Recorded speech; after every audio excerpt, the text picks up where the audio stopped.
Chris Matthews went on a completely unhinged anti-Bernie rant the other night.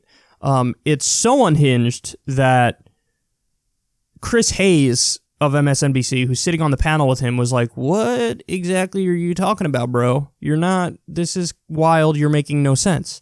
So this instantly went viral for comedic reasons.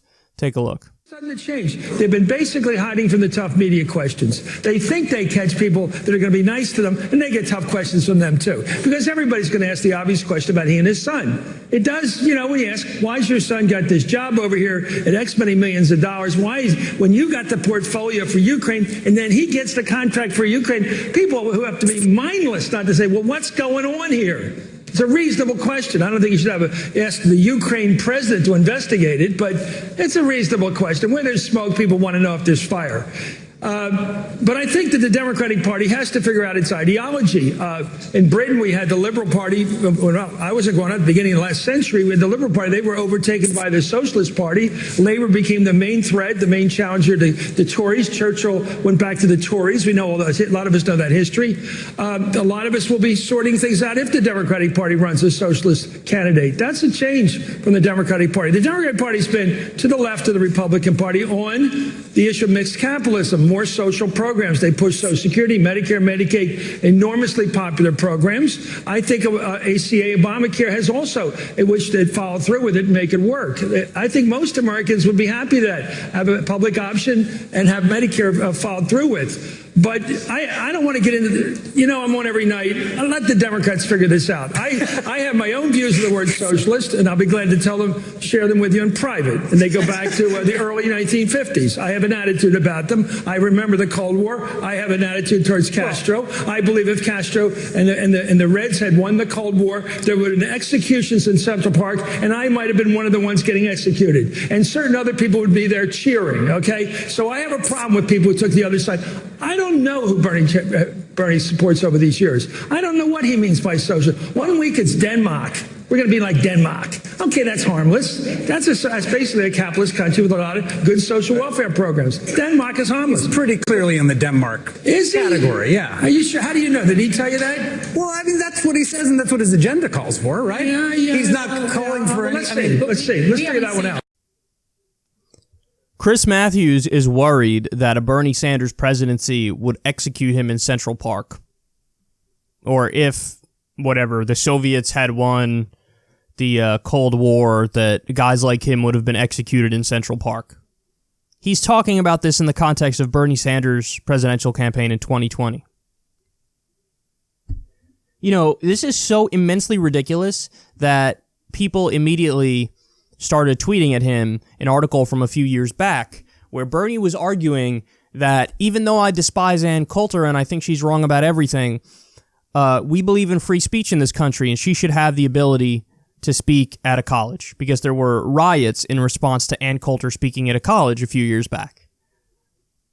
And Bernie said, stop with the riots. Even though we massively disagree with her and she's terrible, she has every right to speak. This is Bernie Sanders who said that. Bernie Sanders, a deep believer in the First Amendment and the Constitution of the United States. Deep supporter of free speech. And Chris Matthews is out there saying, what side is Bernie on? Would he have supported the execution of me in the public square from communists?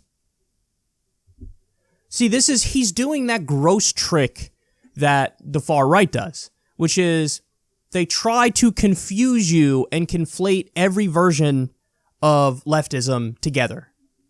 So, they try to act like social democracy, the Scandinavian model, is really, in its heart of hearts, equivalent to the Soviet Union, Venezuela, any, authoritarian left government where there's centralized power and they could take away your freedom and liberty and they control the media and they don't allow dissent. Like, there's an attempt to conflate every variety of leftism, and that's socially acceptable in a way that it is not socially acceptable to try to conflate every version of right-wing politics.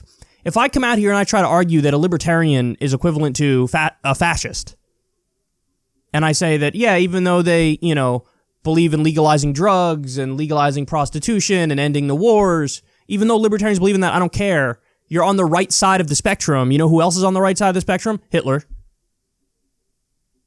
So that's the same thing. And I try to conflate it. Hey, would they support genocide? Maybe. Why? I mean, where do they stand? They're on the right, and so we're fascists. What do you want me to tell you? That's the level of analysis. But for some reason, it's totally socially acceptable to do that about Bernie. And to act like, he agrees with Venezuela or he would agree with public executions, even though he very clearly has his entire career believed in nonviolence. Such a ridiculous point that Chris Hayes is like, dude, what? Bernie's crystal clear about what he supports. He does support a Denmark-like model. All he's doing is carrying on the legacy of, an FDR on economic issues. You could say even LBJ, war on poverty type stuff. Martin Luther King, who famously is a democratic socialist. But look at how hyperbolic they get, simply because a guy has now come up and is the front runner on the Democratic side who believes in everybody having health care, free college, a living wage. Look at how hyperbolic they get. It's really embarrassing. And somebody who has that level of political analysis should not be on TV. Because that's lunacy. That's so off base, and that's such a smear. Whether or not he recognizes it, that it's comical. Imagine Bernie Sanders fear-mongering about that man executing people in the public square or being okay with executions in the public square. Buckle up, guys, because we're going to have, basically a full year of this talk leading up to the election. Because they have nothing on Bernie, guys. They have nothing on him. So what do? They go right back to, oh my God, socialism, oh my God, communism, oh my God, socialism, communism, bad, oh my God, are they going to kill people? Oh my God, are they going to ban the media from criticizing them? Oh my God, they're so authoritarian, oh my God. It's going to be nonstop, label fear-mongering from now until the election, especially with Bernie as the front runner. I need you to reflect on the fact that in mainstream media, they're stuck on the most basic, bare minimum level of political analysis. And honestly, man, labels, they're really not that useful because most people don't know what the hell the definitions are. I mean, Bernie has won among self-described moderate Democrats. He did that in 2016 in the primaries. And you're like, what? That makes no sense. He's further left than Hillary. Yes, but people don't know what the definitions are. They just listen to Bernie talk about the issues and they go, oh, I agree with him. He makes sense. They don't care about the labels. But this is the level of analysis that our professional pundits are stuck on. Let's only talk about labels as if that tells us anything at all. It doesn't. But it's all they got. They can't go after Bernie on the policy, so they just try to smear him on the label front, and it gets this hyperbolic and this ridiculous. Well, we see through it. And you're a joke, Chris. And maybe it's time to pack it in and retire.